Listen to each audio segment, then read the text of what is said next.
when Robert got bit in the crotch. Undermining the training. Then imagine if you had to do everything with your mouth. Oh, it's so cute. Yeah, she's so wonderful. Some say these two trainers were quietly in the shadows. Robert Weatherwax, last of the legendary Lassie trainers, from the world's greatest movie dog training family, was quietly hidden in his TV work. And Christophe Clugston, elite action canine trainer, was traveling from the sub-zero Arctic to the sweltering jungle heat, training dogs on 3 continents. But a chance meeting changed all of that. Now, Robert and Christophe have joined forces and they're breaking the silence. For the first time, the secretive and hidden world of the movie dog trainer and the science of the elite tactical trainer will be revealed. That's right, they are out of the shadows. Welcome to Tactical Practical. Welcome everybody, I'm Christophe Clugston, and I am again with Robert Weatherwax, and we are covering all the topics from dog owner to dog trainer. We're going to talk about today is something that is incredibly important from the dog owner's point of view, and a lot of dog trainers make an error. Robert, where do you want to start? You want to start with the marks, or do you want to start with describing the situation that you run into a lot of times? Well, a lot of what I run into is, the training obviously is important, but then owners have their own little thing that they like. Oh, my dog likes to sit on the couch with me. Of course, he's too big to be a lap dog, but they're like, yeah, my German Shepherd likes to sit on the couch with me. There has to be rules. There has to be times when the dog would look at a situation and say, oh, my owner says I can come up here. So if you give them the approval, so that's what I typically do with my owners. I try to meet them halfway, try to give them some enjoyment with the dog, things that they used to enjoy, but also have some order in the household, especially when you have multiple dogs and you have dogs that are all vying for the same kind of attention. So favoritism is a big thing. I always tell my clients as well not to favor any particular dog. And if you do give special attention to one dog, you got to give special attention to the other dogs. That's something a lot of people don't seem to understand. Is like dogs will actually harbor resentment, won't they? I mean, they will. If you're always you favor one dog all the time, or you only give treats or food by hand to one dog, and the other dog is there and sees it, that will cause problems down the road, and that can cause some of those behavior problems that Robert has to deal with. And I'm just trying to clarify for people so they get a better sense of what we're doing. Robert likes to handle the behavior problems quite a bit and work with the owners and have them understand how a dog is communicating. I like to work with the dog trainers and get them more nuanced, as they would say, about picking up on what the dog is doing and some of the errors that they make. And we both can do both things, obviously. So we've been doing this for a long time. Robert's been doing this for 35 years, I think is what it is. And of course, his resume is, you can't argue with his resume. In fact, you can spend a weekend, if you want to, watching the movies that he's worked on and the TV programs that he's worked on. And also on our channel, you can see him working with clients' dogs. Because all the dogs that we have up right now, none of those are Robert's dogs. Those are dogs that he's worked with for clients. So you can't say, well, that's his dog. He can do that with his dog. No, Robert's working with other dogs. And that's something that I think stands on its own merits, and that's something we try to do with the channel. That's why you see me doing things other people do, the quarter-mile sit-stay, quarter-mile recall, the working with a jungle dog, working with a 110-pound autistic American bulldog, having that dog do things that no other trainer has done on YouTube, and that's just a fact. We put that out there. We stand behind what we're doing, and that's why you should listen to us, not just because we're on here talking, because of our accomplishments. So I want to delve into what Robert was just saying there, and that's having a permission-based dog, basically. So if you want the dog to greet people at the door, that has to be through permission. You must allow that, and we'll talk a little bit about the actual training here, and that has to start out, in my opinion, by denying the dog to be able to do that. You cannot just allow the dog to get up on furniture when the dog wants to begin with. When the dog starts that, you have to stop that behavior, and then you can go on and train and give permission for the dog to get up there. How do you handle it, Robert? Is that the same way that you do it, or do you do it differently? Well, I want there to be boundaries. I want the clients to enjoy their dogs, but I don't want their dogs to feel like they're in charge of what's going on. So by giving them permission, we're saying, okay, you can do this, but under certain conditions. It can't be just carte blanche whenever they want to, because that's setting a tone that says that the dog's in charge and not really the clients. And I think this is something we should make clear, is because a lot of times you see problems, and I see problems too, of course, with the owners who are not consistent. Now, this is something, consistency, you'll hear everybody say it, but it's the same thing as telling people don't step off the curb in front of a bus, but people still do it. You have to be aware of it and consciously keep it in your mind at all times. Right. In fact, you can make little signs and put them on the refrigerator. Be consistent with the dog, and especially this is something where the untraining and the detraining happens when you have several members in a family, right, Robert? It's like maybe the father is consistent, but the mother is not, and the kids are not, and this is just nightmarish for the trainer. I mean, you want to explain some of those situations as far as your past experiences? Yeah, we want to get the clients on the same page. So there's always going to be a family member or somebody outside the family who visits often, who might be undermining the training. Greeting a jumping dog, with, oh, it's so cute, she's so wonderful. But we can't allow that to happen, because if you allow it with grandma, pretty soon it's happening with grandpa, everybody who comes to the front door. And that's because there's an expectation that the dog has that they're going to be greeted in a certain way for that behavior. So we have to take away the benefit to the dog in performing bad behaviors, so that there's not a bridge, quote unquote, a bridge for doing these things that we don't want. We want to emphasize the good behavior and kind of, in my way of training, discount the bad behavior as opposed to making a huge deal out of it, which a lot of times makes the dog want to do it again because of the adverse attention that they're receiving. Exactly. The attention.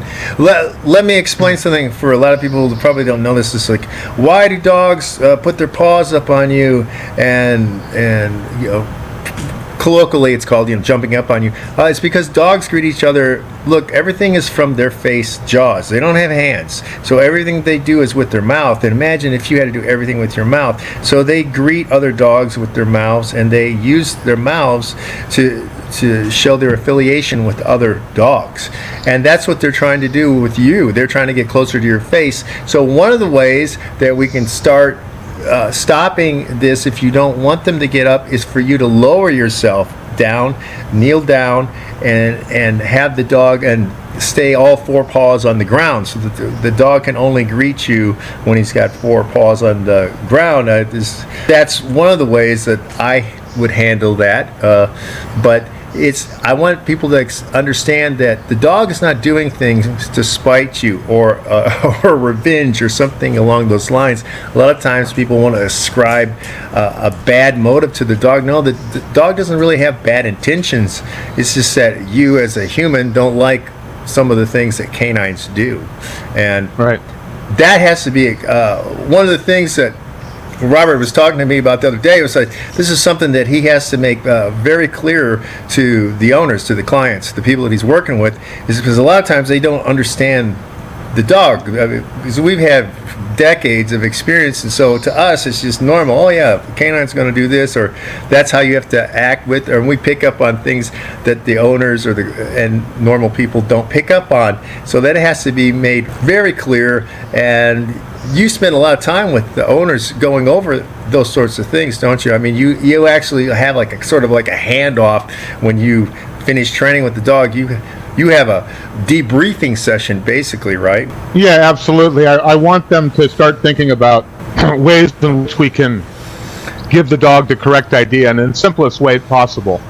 For example, coming to the door, the dog immediately wants to jump. Well, obviously we can't use our hands to push them down, because the hands actually tell you that you approve of that behavior, right? So I'm very big on teaching people not to use their hands, especially when they're correcting their dog, because the hands should be for love. I mentioned that in my book, and there's, you want to give them the reward, like you say, on all 4 feet where you want them to be. So they start seeing the incentive of staying on all 4 feet, because they're only coming up to you because you're not giving the immediate attention that they want. So if you become more aware of the fact that they need something as you come through the door, a reward down at eye level can do that. And of course, the more you repeat it, the more the dog begins to expect something, and then later on you don't have to keep supplying that food because the expectation is already there. Another thing I want to mention too, and I know you're going to go to this, where training and behavior modification actually coincide. I use the mark a lot. Once a dog is getting good at ignoring a certain stimuli, I'll put them on a mark to give them isolation from all these things that are going on. It also tends to give the dog a feeling of protection because they're within a boundary that tells them, okay, not only can I not leave this boundary, but nobody else can come into the boundary. And that's going to give them a feeling of autonomy, that they don't have to react to the things that are happening around them, because we're giving them a job. I always tell people, you've got to give your dog a job. If your dog does not have a job, they will create their own job. And you may not like it. Right, absolutely, and I would call we'll talk about this more in more detail, but right now just on the global aspects of it, it gives the dog something to focus on, and that's what you want to do, because then you've diverted the dog's attention from something else. And if the dog has to focus on hitting the mark, as they would say in the movie business, then the dog is more likely to do exactly what you want, number one. And number two, if the dog doesn't, then you have a procedure that you will follow to have the dog reinforce to the mark. And by a mark, what we mean is a specific target. And that target could be a saucer, it could be a plate, it could be a tape on the ground in the form of an X. Robert's used coins before. Of course, we start out much larger. We don't start out with a quarter or something like that, but then we get the dog success approximations and change that from the big thing down to the smaller one. We're giving out a lot of information here, people, so pay attention, take notes, because this is important. And you won't hear people talk about this, because this really is something else that really started with circus trainers, and then it happened very early in the silent film. Over 100 years ago, movie dog trainers were doing this, and now what you see are pet dog people go to place. But that's a much larger thing, and we're working down from that. Nothing wrong with that, but we're more refined and more accurate in what we're saying, and ours is also more movable. And Robert is using this. There's a video up of Robert working with 2 dogs at one time that's on the channel, and he's in a park, and he's actually using the pathway as a mark, as a boundary, and the dogs cannot go onto that pathway without his permission. And Robert is back about, what are you, about 20 feet away from the dogs at that point, I think? Yeah. And the reason I do that is because, there's a lot of times there's other things going on around the trail, like there's something going on outside the trail. I don't want them to be concerned with anything that's going on outside of their own highway, quote unquote. If there's a bicycle going by along the side of the path, which you'll see in the video, the dog's not thinking about that, because the dog is thinking about, I don't care about what's going on out there. My goal is to be on this boundary, and they're probably more concerned with the things that are coming the other way on the boundary. But I address those things as they happen. So that way the dog knows that, okay, here comes another dog. That's none of your business. Let's keep doing what you're supposed to be doing. Well, and to give a further credence to our training methods, because we come from the same place basically, and then kind of diverged off and did tangents. I went off one way and Robert went off another way, but we share 90% of the same, maybe more of 95%, probably the same type of training, and that and to say to prove how incredible We are really. I mean, it's just we got to talk factually, and you can see that the dogs are not distracted and they're calm. The ones that are working in the park there, but also a further one. I have my quarter-mile sit-stay. I'm a quarter mile away from that dog, sitting as a truck passes inches away from that dog, and that dog is still focused on me, waiting for my next signal or for me to return. So, and the only way we can do that is by knowing what we're doing. So I'm saying to people, we're not just talking, we back it up with visual proof. So anybody that wants to question anything that we say in these podcasts, we probably have it on the channel to look at the videos. So go through the videos, and if we don't, you can request it, and we'll get to it, because we're backlogged on a lot of things that we're trying to get out right now. But what I gotta say is that this is some of the things that we work out. We call it the 3Ds for training, and this is where a mark helps a great deal, and that is distance, distraction, and duration. Those are the things that you must conquer as a good dog trainer. You must have the dog be able to handle distractions. Is there a bicycle going by? Are there kids going by? Is there a ball rolling by? Or is there a truck coming? And you also have to have duration. How long can that dog stay there and wait on you? And then distance, and I'm doing all of that in the quarter mile. So you can see that with the quarter mile sit stay and then the quarter mile recall. And you can see it with Robert working with clients' dogs, not his own dog that he's worked with for a year or something. These are clients' dogs. So you can see that the methods work. And that's what is, I think, vitally important to get across, is that we're sharing technology on this, and the mark is foundational. You want to also talk about some of the other things you can do with the mark that you work with, for example? Yeah. A lot of times, in the film industry, a lot of times we use a mark to get a dog to a place where a person couldn't be. So when I had my collies that I no longer have, they passed on, but I used to teach them to go away to a mark, to be able to not only be away from me, but be away from me with a target in mind. And then once they get out to that mark, which, you've already established distance by using a mark away from you, you're accomplishing two goals. You're getting distance, but you're also teaching them something that they can use anywhere, whether it's close to you or far away. So from that mark, it makes it easier to get other commands out of the dog without them breaking the stay, because they know that being on the mark is part of the gag. So whether you have them go there and sit, go there and speak, you're sending them to a place where they can perform all their behaviors without you having to worry about them moving here, moving there, being out of the shot, because you want the dog in the shot. So when I use a mark, and he mentioned movable, Christophe mentioned a movable mark. What I typically use with my clients when I walk through the door is I use a doormat, or I use a towel, or I use a small rug, because my goal is not to keep using that size, but to make that mark smaller and smaller and more portable, so that it becomes almost nothing. Like we mentioned, it could be a piece of tape, it could be a coin, because in the film industry, we don't want them to see that they're going to a mark unless it's something that is already in the scene, like a couch or a chair. Okay, and I'll make this practical for people who say, well, you guys are talking about movie dog training. Yeah, which is the hardest dog training there is, people. And you don't hear people talking about it because there aren't many movie TV dog trainers outside. It's a close-knit community, number one, and then everybody keeps quiet, or they used to, especially. That's why we say we're breaking the silence, because we are breaking the silence on this. And okay, so where do you take this movie dog thing, and and with the tactical world, we use this quite a bit, and that's what return to the car.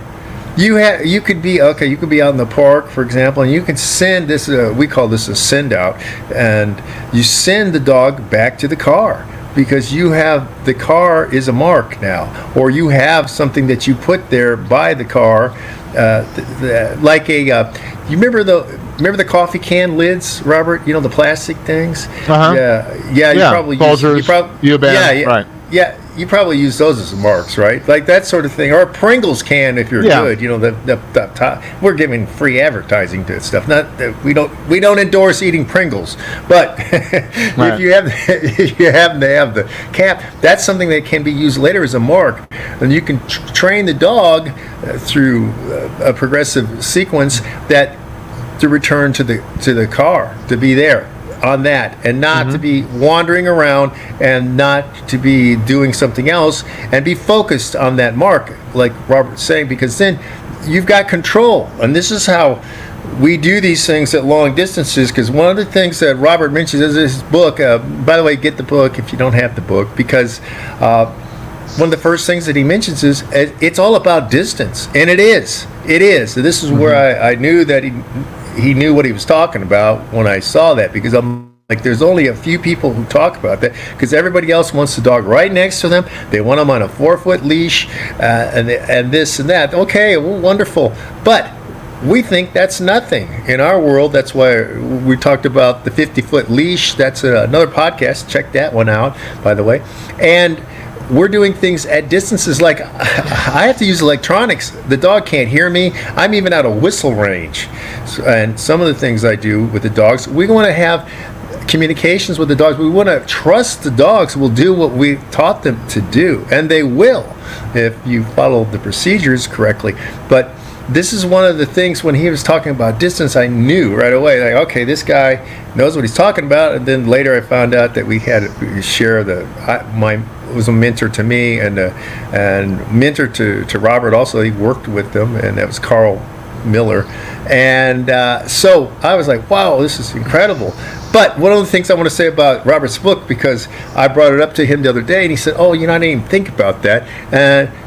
So the book is aimed for dog owners who are starting out and want to get information, and it goes through a whole range of training. And also there's a bunch of tricks in there too, which he doesn't talk about that, but there are tricks in there. He tells you how to do certain tricks, which are cool.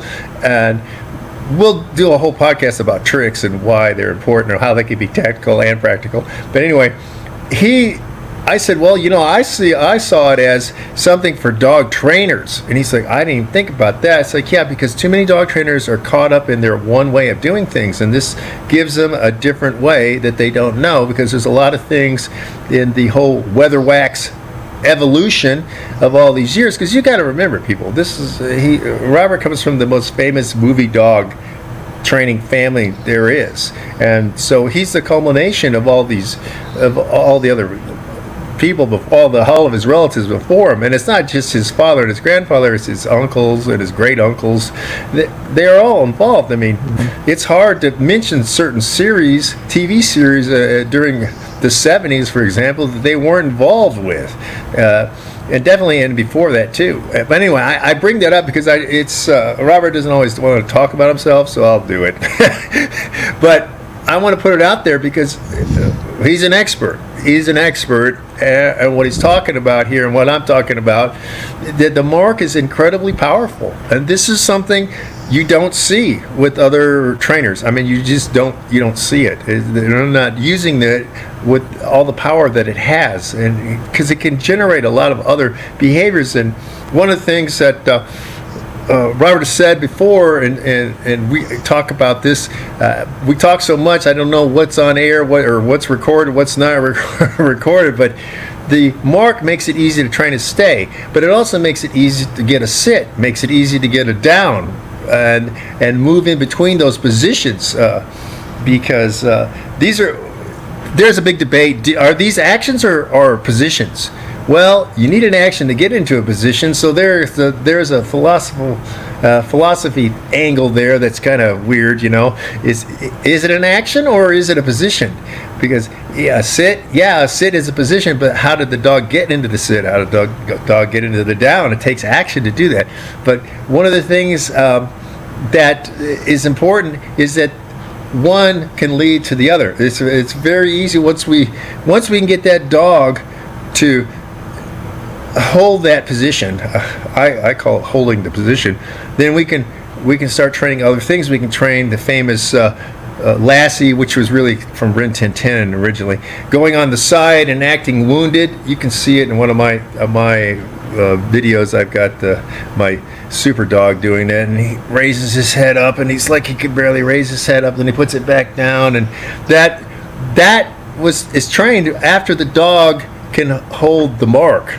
And so anyway, I mean, I don't want to take over talking about Lassie because I'm not the Lassie expert. Robert's the Lassie expert. So maybe you want to throw in an example or something, or explain what I didn't cover correctly, or whatever. Well, I feel like a lot of trainers, and I tell my clients, is that I feel like they connect sit with stay.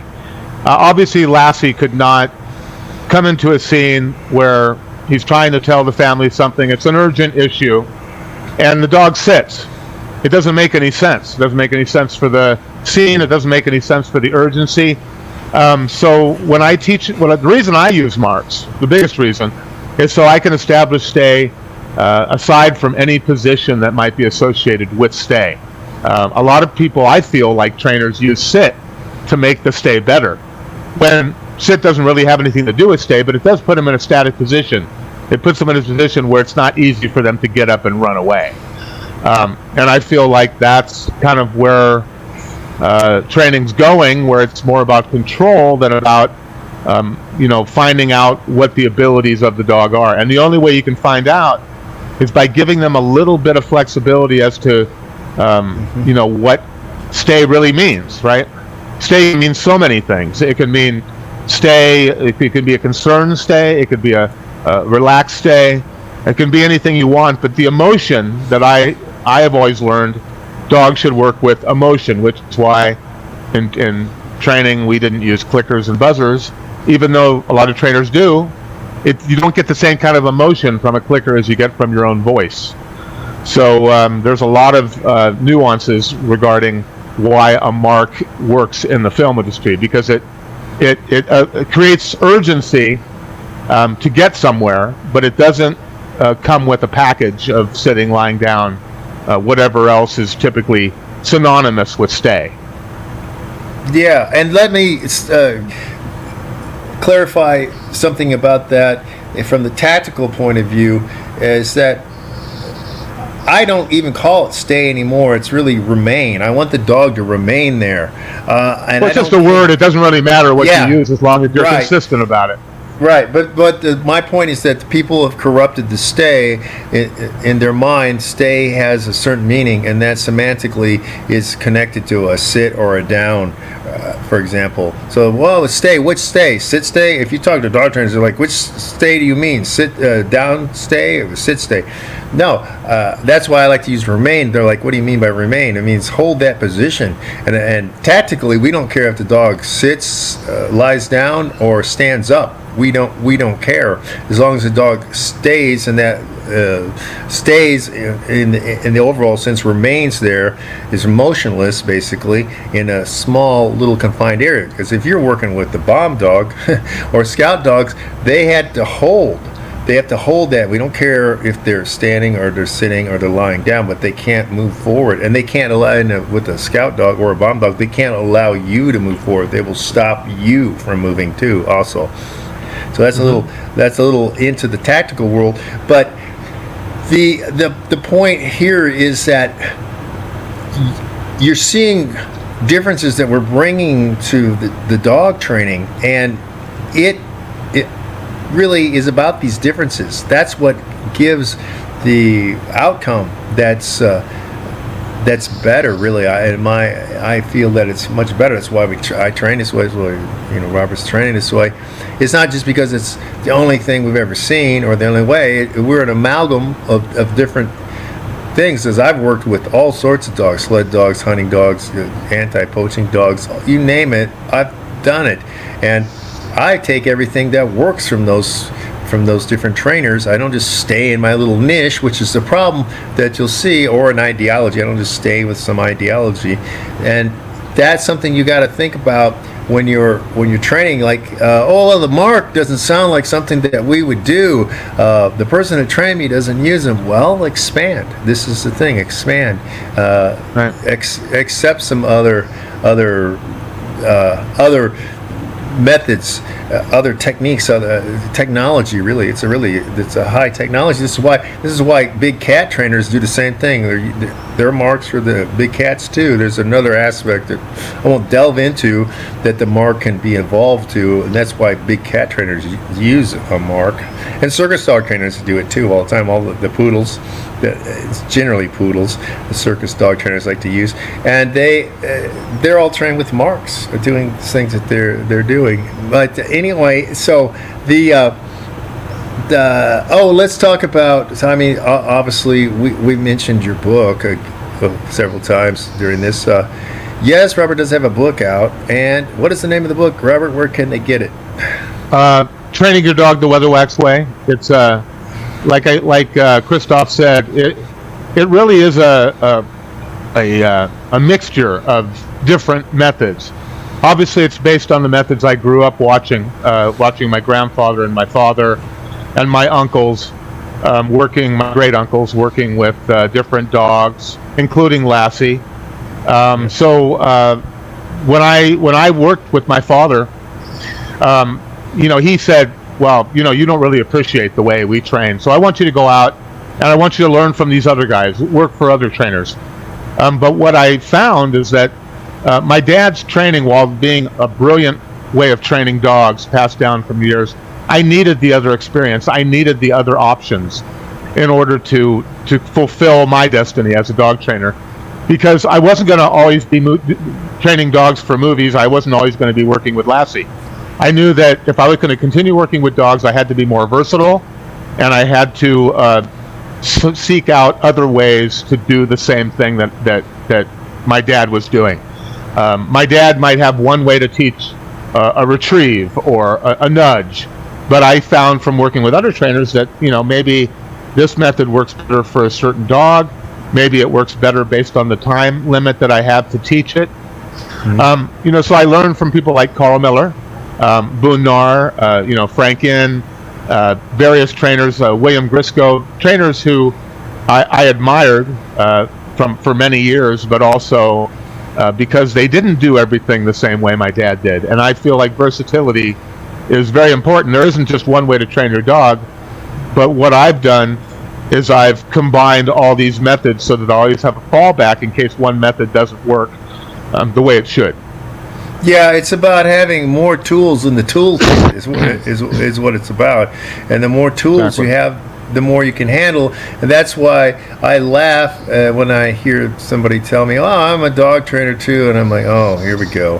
And I've been doing it for 2 years or something. And I was like, okay, where did you learn? Because I know nobody apprentices anymore.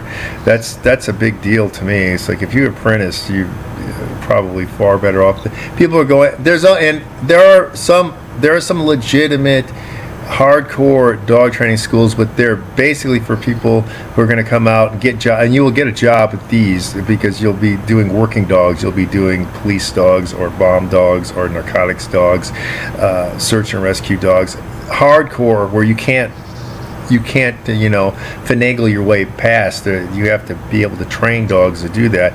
Those are the schools where you'll get a job. Now, there's loads of places that will train you, saying we train you, and they will train you in our ideology, and doesn't mean that they can train dogs. And what I was getting to was that they have one way. They don't know how to do it, and that's one of the reasons I talk about myself again, because it's just a clear example of that. There are a lot of people on YouTube who are trick dog trainers, and there's some good ones. Don't get me wrong, there's some good trick dog trainers on here, but what you see are they're using border collies, they're using Australian Shepherd dogs, they're using German Shepherds, they're using Goldens, they're using all the easy dogs, because there's certain ways to train certain tricks, like limping. Let's take limping. Limping's a hard skill, and it usually takes a lot of months to train that. And there's, even on YouTube, there's less than 5% of the dog trainers on YouTube could actually train a dog to limp. Now, out of those, I'm the only one who's trained a 110-pound American Bulldog do it, because when the dog is heavier like that, it means the dog has to have a lot more strength. You have to build up his ability, because his balance is completely destroyed when he's on 3 legs. I mean, it's that heavy. That's why they use smaller dogs. Circus guys use poodles because of the weight, because of the size. It's much easier for dogs to do certain things from that. And that dog does it because of my bond with the dog. Plus, I use the same method that Lee Duncan, who was the legendary trainer of Rin Tin Tin, used. And people are like, how did you do that? And I did it in 2 months too. And so that's, to me, that was a huge accomplishment. I mean, my tactical dog training friends were like, wow, that's pretty impressive. And I was like, yeah, because the dog is huge and heavy. And I've challenged other people, let's see you do it. You're a trick dog trainer, let's see you do it. Nobody can step up. And the point is, how am I able to do that? Same way that Robert was just saying that he got versatility watching other trainers. I have a huge background of a lot of different trainers. So with the both of us together, you're getting, God, who knows? What do you think, Robert? Like 200 peoples? you're getting the 200 people, you know? Like, I mean, at least a dozen influences that I can think of right off the top of my head, you know? Yeah, and Robert's not just talking about the run-of-the-mill movie dog training. He's talking about the legends in the industry. I mean, Carl Miller, legendary, and Frank Inn, of course, legendary, and Robert's family, especially his grandfather. His grandfather is, for those of you who know movie dog training stuff, Rudd was considered a genius. I mean, seriously, a genius at what he was doing, because these guys pioneered the stuff. He didn't go to a school to do this. He had apprenticeship by doing it, by being put under the gun, basically. Perform. You got to do this, and he was capable of doing it. Same thing with Lee Duncan. You look at Rin Tin Tin. I mean, my God, that's one dog. Same thing with the original Lassie, Pal. That's one dog doing all of these things, and So his influence, or Robert's influences, aren't just somebody that's hanging out down at the local McDonald's or something. So I want to make that clear, because these are icons in the respective fields. And now I have icons that influence me from other fields, because people are not going to know them. I mean, if I talk about bird dog icons, they're not going to know them. And if tactical, everybody's hidden. Nobody knows who those people are. So anyway, we want to bring that up. But so anyway, Robert, so again, we talked about this, about your book, and bring this back to your book, because you're showing influences from a wide variety of ways, and it's a different way, because I'm a person who has a whole library of dog training information over 100 years. I have stuff that's worth money because you can't find it anymore, and it goes way back. And then I got a lot of trash. I mean, you got to admit, a lot of it's trash. I mean, a lot of it's garbage, but Robert, his book is. By the way, there's a book review. I have a book review on the channel, a video about the book review of Robert's book, and so just go to that, people, because otherwise I'm just recovering. I'm recovering things that I don't need to recover it. So just go check that out. But anyway, I want to mention here at the end to something that's important to us. I mean, everybody who's in the doing dog stuff, that's being serious about it, is all about, it's part of their business. Yes, this is part of our businesses, and so we need more subscribers, and because we need to grow this channel, number one. And I'm only going to respond to people who are subscribers in the comments from now on, because you just can't try to come and get free information. I mean, and that's, if you want to see what we're doing, if you have questions, but we do consultations. We'll do video consultations, phone consultations. Robert is available in Eastern Texas to train you in person and your dog in person if you want to do that.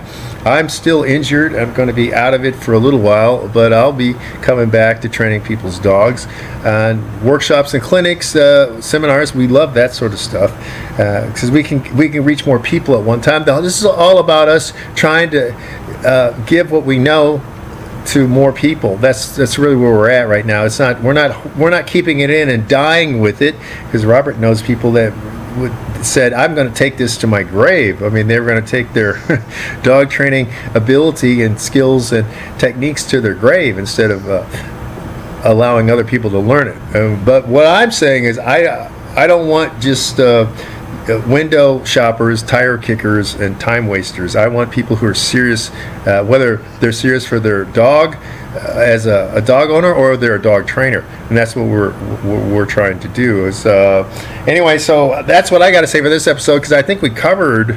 What do you think, Robert? Where are we at on this episode? Yeah, no, I think we covered a lot of it. I might mention on my book, originally my book was going to be a more of a behavior modification book. I think the original title was How to Fix My Broken Dog. But then I realized that not every dog is broken, right? And people need a little bit more than one facet of dog training. They need to know from the time they get a dog how to choose the right dog for your lifestyle, how to start the training from whether you're getting a puppy or you're getting a dog from a pound or a shelter, because I wanted to be able to show all facets of dog ownership, whether you're doing it professionally, which is I think what Christophe appeals more to, or whether you're doing it to create a more harmonious household. And that's a lot of what I do. Now, I've done the tactical part, because to me movie training is very tactical. It's functional, but it's also tactical. Practical and tactical. So what I wanted to accomplish with my book is I wanted to basically accomplish everything you'd need to know about your dog from the time you acquire the dog to the time, unfortunately, that you have to say goodbye. And to me, that's everything in a nutshell. From the time you get the dog to the time you no longer have the dog ownership never ends. It never ends. You don't. Right. Training never ends. It's right. You have to keep maintaining it for as long as the dog is here with us, and the dog is able to perform those behaviors. Yes, and stay with us on our podcast, because we can't possibly divulge every single thing that we know in one podcast, number one. Number two, there's so many different topics and things. And by the way, people, if you subscribe, write down what topics you'd like us to cover, and we'll consider it. I mean, we have a backlog, but we'll consider it. But you got to be a subscriber, people. Come on. I'm holding back on a lot of my Lassie stories, because I figured I'd share them once we got a viewership that could truly appreciate it. Yeah, and that's exactly how I feel about it too. There's Lassie stories and Wizard of the Oz stories and Old Yeller stories, and I mean, we can go on because of the different work. We can talk about when Robert got bit in the crotch. We'll give that story out at some point. That's probably going to get people excited right now. I want to hear the Robert gets bit in the crotch story. So I probably started that, but that's okay. Robert can blame me later for that. I don't want to tell that crotch story again. But anyway, so everybody, we'll see you soon in another episode. Plus, check out our videos that we're sticking up all the time, and like everybody tells you, like, share, subscribe, and tell your neighbors, tell your friends, and tell your dog, because that's we're really trying to do this at the end for your dog. That's right. Really, that's where we're at. So everybody, we'll see you in the next installment, and thanks for checking us out to the end. Thank you.